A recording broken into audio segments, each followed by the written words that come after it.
What up, Fight World? It's your boy Ego, and I'm back with some more boxing. First, I gotta say thank you, Al Heyman. Al Heyman is literally putting a shit on the competition. More on that. I want to get my post-fight for Robert Easter Jr., Richard Commey. It was on Spike TV, free TV, at least for me. I have a lot of people are asking. I have DirecTV, so I get it at the time it actually airs on the East Coast. Other people have to wait till 9 o'clock California time. But I just watched it. Sensational fight. Shout out to both fighters, Easter and also Commey. This was a great fight, and again, the thing that makes it so hard to compete with Al Heyman is other guys are charging like look at Canelo versus Liam Smith. That's 65 bones. That's $65 to watch that fight, and I just watched a great fight, and I'm not just overstating it. And I watched it from my home for free. My cable bill doesn't change. I don't have a increased cable bill as a result of that. So I want to break down the fight, and I give you guys the good and the bad and the ugly. I'm not even going to say there was an ugly, so I'm just going to talk about some of the good and the bad and break down the rounds. I didn't actually score. Robert Easter won via split decision. I thought that was definitely fair. Very hard fight to gauge because it was very competitive back and forth action, right? And I heard them doing the instructions before the bout was to commence. The ref was giving the instructions. Easter looked very focused. I thought it was a very tense but good first round where Easter looked sharp.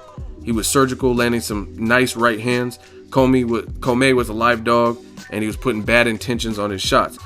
And then I said in my next tweet, good ass fight so far. Easter dug some vicious body shots in round 2. Commey clipped Easter with a heavy right hand. And I thought Commey was overall, he clearly had some pop, and he was wild, but it was effective. And people don't get it when I tell you guys this, but certain styles are probably the hardest to deal with. Like when you look at people get mad, why are you bringing up Mayweather? Because everybody has seen Floyd fights, and it's an easy reference point. But when Floyd fought Maidana, who was coming off the Broner win, where he looked good and nearly stopped Broner, that was prime Maidana. He had improved his jab with Robert Garcia. He was a champion. He had momentum. That style, if you notice, Maidana gave Floyd more problems than a guy like Manny Pacquiao, because Maidana is bigger than Floyd, he outweighs Floyd, and he is so damn powerful, unorthodox with the chin, right? Normally when I've seen Maidana hurt, he got hurt where his thigh got numb versus Josito Lopez, Amir hurt him to the body, things like that. A lot of that, except for I think Victor Ortiz might have hurt him with headshots, but the point being he has a chin, and he's big, and he's powerful. Guys like these Alexander Brands that are real squirrely, and they're trying to bait you, and they're wild. That's kind of what Commey was to me. He's a guy clearly has power per capita, per division, and he reminded me a lot of a Sean Porter or a Maidana style fighter. Not saying he does everything exactly like them, but he's a very hard style to tame and deal with, right? And that's because he has power, plus he has a chin. And even if you hurt him, he's still going to be on your ass like Sean Porter did with Keith Thurman. Keith Thurman was landing bombs, and it wasn't discouraging him enough. So he's that confident in his chin. So this turned out to be an excellent fight. And I said Easter was pulling away skill-wise in the last 2 rounds, rounds 5 and 6. Commey still active, still trying, still live dog. I gave Easter rounds 5 through 7. I thought those rounds in that little middle stanza, he really started to pull away. Very close fight. Some of the rounds, again, I have to watch it again. Maybe some of the rounds could have been swing rounds. Round 8, Robert Easter was countered and knocked down with a Commey shot. And Easter, his legs buckled. It was clearly a hard shot. And it's controversial if his glove actually touched. Even in the instant replay, you can't really tell if the leather actually connects, but it was a shot that he definitely wasn't expecting, and it rocked him. So I'm okay with Commey getting that.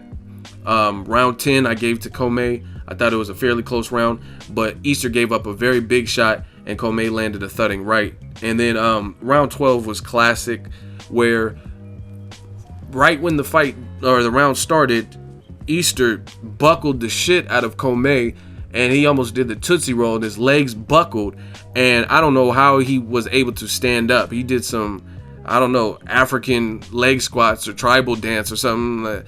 I don't know. He had crazy balance, because that shot looked like it was vicious.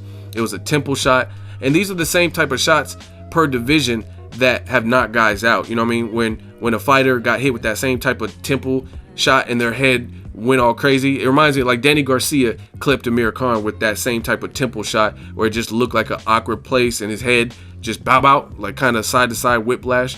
So I give Commey a lot of props for his chin, his durability. Clearly neither guy wanted to back down. Clearly neither guy wanted to lose this particular fight. So congratulations to Robert Easter. I'm definitely going to be checking for Commey. I told you guys on that Easter video I did about a week ago that this was going to be a sleeper hit that could steal the shine from the main event. I'm going to get it in here and watch the main event.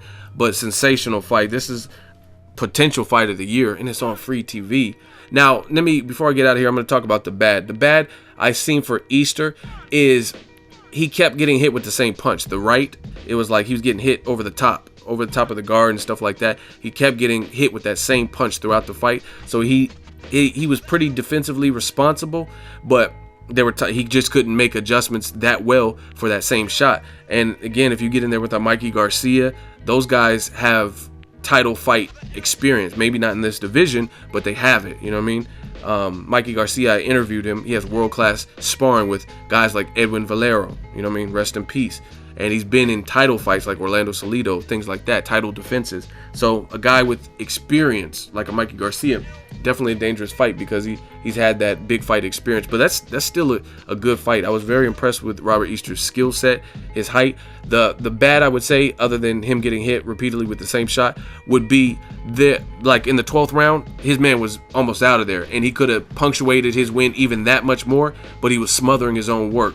He was so eager to get him out of there that he wasn't thinking about, hey, I'm tall with long ass arms, I'm 5'11" or whatever height he is, and I need distance. He could have got him out of there. I'm almost certain he could have got him out of there, but he got jumped the gun a little bit, and he kept getting in clinch range. And Commey, being a smart fighter, that's what you're supposed to do. You're hurt, you're not trying to get knocked out and disappoint all your people in back home and stuff like that. So he clinched every single time, and the ref Benji Esteves was taking forever to break the clinch. So he had plenty of time to finish him off, but based on his approach, he wasn't able to get it. But I thought that kind of punctuated him getting the win. Split decision. I'm not mad at that because it was a very hard fight to judge.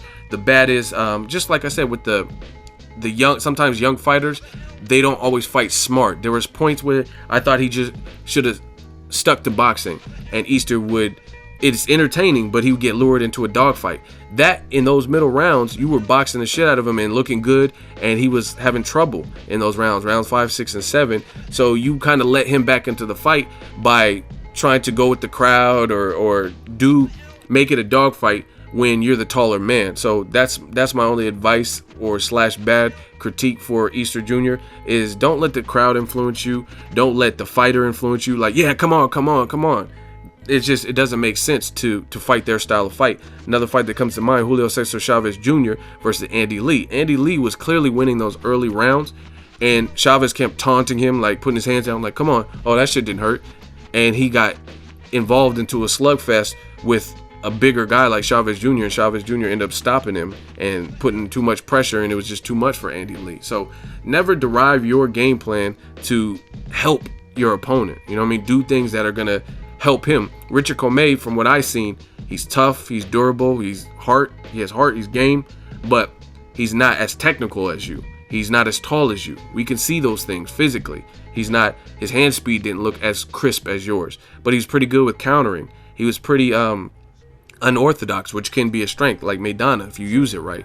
So why make it his type of fight and give up big shots trying to make it a dogfight when you don't have to? And that's kind of the young-minded thing for Easter. So this fight, I think both will learn from it, because you got to get away from that mentality at the elite level, because other people, you make the same mistakes and they'll make you pay even more for it, right? But it was just so happened to work for these two guys. Were both punchers, but they both hadn't had this level of fight, this big of a fight. But you get in there with people where they've had that experience, then they might be able to capitalize a little bit better. But overall, very sharp performance. I think Easter just has to don't fight off emotion. I've seen Andre Durrell, very talented, and Anthony Durrell. They kind of do the same thing. Everybody wants to. It's not the doghouse and like, I got to get some immediate get back. Always be smart. Use your skill, because what's worse than using your skill is to listen to the crowd and do something, and then you end up getting knocked down or knocked out because you fought their fight. You know what I'm saying? So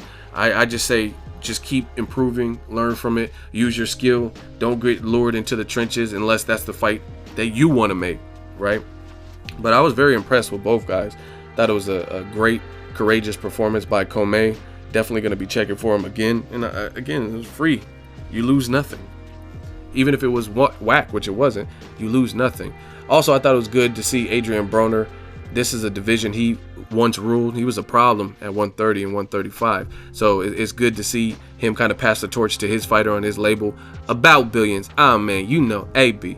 And get to see his fighter shine and win a world title. So I thought that was a good moment. Good moment for Toledo. Good moment for the Easter Jr. family. I'm sure his dad, who also was a fighter, is very proud. So I enjoyed it, man, and I'm looking forward to it. I'm about to go catch this main event. Let me know what you guys think.